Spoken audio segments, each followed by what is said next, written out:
And on ABC, and James Harden is ready to go. Take a look. It is cold in New York this morning, but he has got the colorful outfit, and he is ready for some basketball today. Sixers and Knicks coming up in just a moment. Meanwhile, joining us here in Los Angeles, the one, the only Adrian Wojnarowski, our main man Woj, who has some fascinating insight into what James Harden's future might look like. Woj. Guys, I'm told that James Harden is seriously considering a return to Houston in free agency this July if he does not, if he decides against coming back to Philly on a new deal. And this would be certainly a remarkable turn of events, given it was less than 2 years ago that he asked out of Houston, went to Brooklyn, and then to Philadelphia.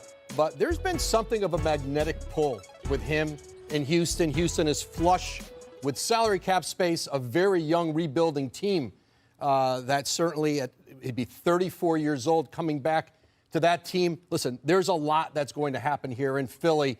He has not experienced a deep playoff run in a frenetic city like Philadelphia and what that would mean, but also the possibility of an early exit in the postseason.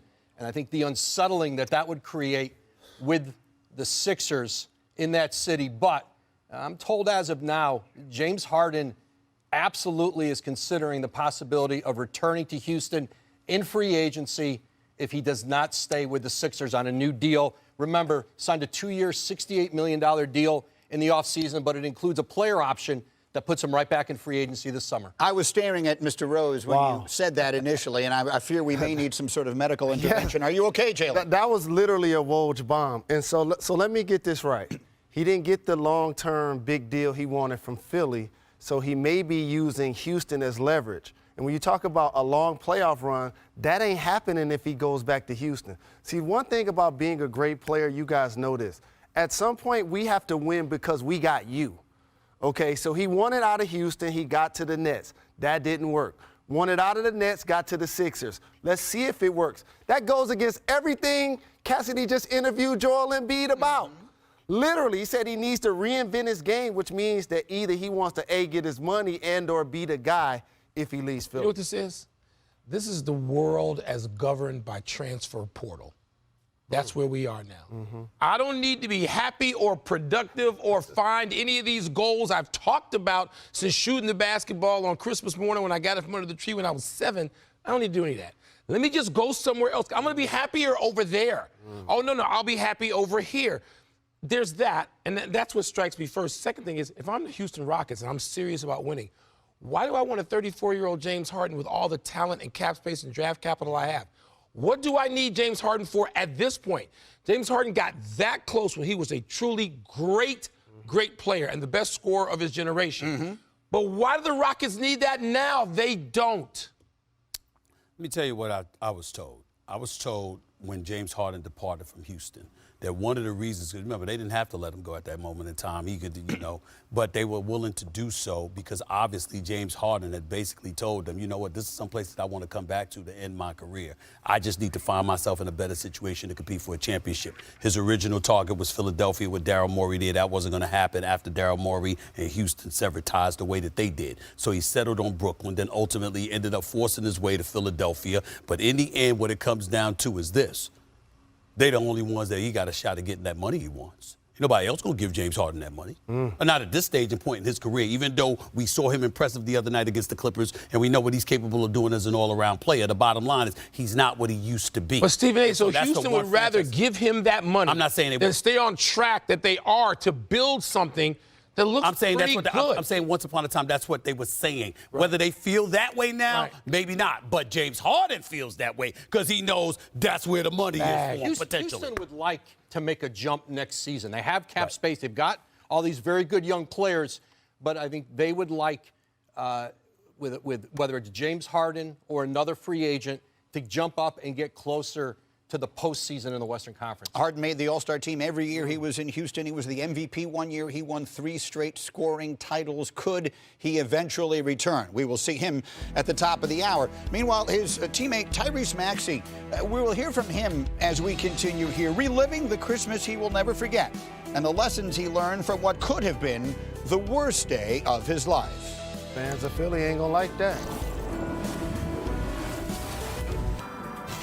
Don't we all? From Studio H in Los Angeles, a very Merry Christmas from all of us to all of you. Stephen A. Smith, Michael Wilbon, Jalen Rose, I'm Mike Greenberg. Merry Christmas, Merry Christmas, gentlemen. everybody. How y'all doing? Good to be with everybody. Couldn't possibly ask. That's a sensational blazer right there. Killing it. And even better glasses. I Even better particularly glasses. like the shades. A very Merry Christmas from our family to yours. And if you love basketball, we have the ideal gift coming your way all day and all night long. 5 outstanding matchups. The best teams, the brightest stars on the NBA's biggest day. And there you see them. It begins at the Garden. Work our way to Luka and LeBron. Then you'll see the battle in the East. Prime time tonight, the Grizzlies and Warriors rematch. And then we finish it up with maybe the 2 best teams in the West. And so, Stephen A. Smith, in the spirit of the season. Yes, sir. Which team or player do you feel has given its fans the greatest gift so far this year? Well, for me personally, the heck with the fans. I'm going to be the #1 fan right now. I'm going to speak about the New York Knicks, and I'm going to speak about that guy, Jalen Brunson. Props to Leon Rose, okay, and Knicks management. We know I can be critical Did he of say them, that? but Did he really props to say that? them because they went out and they got Jalen Brunson, okay? Here's the reality of the situation. 20 points per game, 20.1 points per game, career high. 6.1 assists, career high. 2.1 turnovers per game. New York Knicks recently an 8-game winning streak. New York Knicks, even though they lost 2 straight. If the playoffs were to begin today,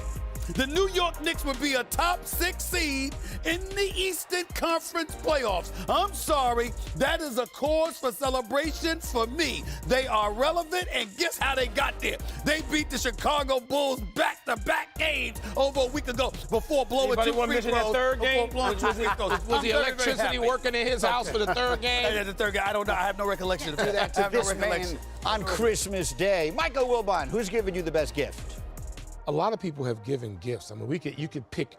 There's probably a dozen people we could decide between coast to coast. I'm gonna go with John Morant. Yeah. I mean, John Morant. Look, even some time without Desmond Bane, without Brooks, those guys have been missing a little bit. But John Morant at both ends. Yes, we're gonna see offensive highlights because that's what we give the people what they want. Somebody on this set always says. But John Morant gives coaches what they want. He gives teammates what they want.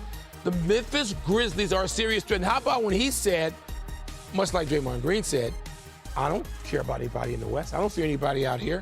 There's no need for Memphis to do that. They look like the best team in the West so far to me, and it's because of that man, John Morant. I'm going to show you how the East Coast rocks and not New York City. The Boston Celtics, who not celebrating Stephen A. being a 6 seed. You know why? Because they have the best record in the entire NBA. And a dynamic duo in Jason Tatum and Jaylen Brown, who's been terrific. And primarily, they've been doing it without Robert Williams III being in and out of the lineup. They revamped their backcourt. They've added Brogdon to go with White. Marcus Smart is the reigning defensive player of the year. The Boston Celtics have distinguished themselves as not only the best team along with the Bucks in the conference, but those now are the 2 best teams in all of basketball. Greenie, not to be a Scrooge or a Grinch on Christmas morning, but Jalen Rose is emphatically and flagrantly wrong here.